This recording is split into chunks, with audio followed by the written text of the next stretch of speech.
welcome back, guys. So today on this video, we are talking about your Typeform account, and more specifically, I'm going to quickly answer a question I keep getting a lot on my other video, and that is, how do you link or connect your Calendly into your Typeform? So let's go ahead and talk about this. First off, guys, real quick video, not too many steps involved, so be sure to stick around to the end of the video. But why would you want to connect your Calendly to your Typeform anyways? Well, that's pretty easy. If you're running an online business, maybe you're doing coaching, you know it's important to weed out unqualified prospects. However, with your qualified prospects, you want to make your Calendly link available.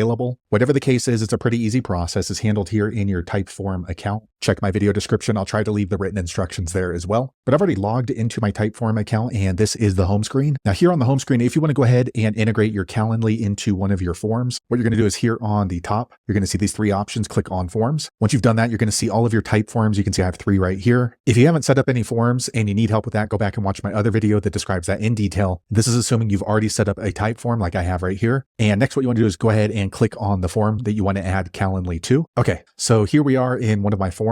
So you can see we have these 4 questions here on the left. So after the user has answered all 4 of these questions, maybe we want to go ahead and give them the Calendly link. So what you're going to do is here on the top, click on add content. Okay, once you do that, you're going to see all these options. So you want to look for the Calendly logo right here under other. If you don't see it for some reason, don't worry, just click in the search bar right here and just type in Calendly. All right, so you can see it pop up and just click on it. Okay, now in order to link your Calendly to your Typeforms, you do need to authenticate. So basically you're going to need to log into your Calendly. So click right here on authenticate. Okay, next Calendly opens up a browser for you to log in. So you'll need to enter in your login information. For me, it's my email, but for you, it might've been your Google or Microsoft. You can use either one. Okay, so once you've logged into your Calendly, Calendly will ask you, do you want to enable Typeform production application to connect to your account and manage your Calendly events? Go ahead and click on connect to Calendly. Okay, a quick second later, the page refreshes and now you should see this successfully authenticated with Calendly. Okay, so next you want to go ahead and choose the event type. So this is the type of service that you offer inside Calendly. So for me, I just have this one right here. Okay, so now you can choose, do you want them to see the details of this type of event that you are selling in Calendly? For me, I'm going to go ahead and do that. If for some reason you don't want them to see the details in there, you can click no. So I'm going to click yes. All right, next you want to click on save. Okay, a quick second later, the page refreshes into my Typeform. Now you can see that my Calendly link here on the top has been added into the second position. So for me personally, I want them to be able to answer all the questions first. And then after they've answered the question, then I want my Calendly link to appear. So all I'm going to do is just drag my Calendly link down here to the bottom, and then you can see it just automatically readjusts. Okay, now you're not quite done until you click on publish here on the top right. All right, now it's publishing. Okay, next I get this pop up. So now my Typeform has been published again with my Calendly link. And if you want to see it, you can go back here to your forms. Okay, so here is our Typeform. And once again, if we just click into it, we'll see our Calendly is listed right there. So there you have it, guys. If you're wondering how to link or connect your Calendly to your Typeform, that's the easiest way I know how to do it. If you know an easier way, be sure to leave a comment below. Let the rest of us know how you did it. Hopefully you found that video useful. If so, click thumbs up or maybe consider subscribing to my channel, and I hope to see you on the next video. Thanks again for watching.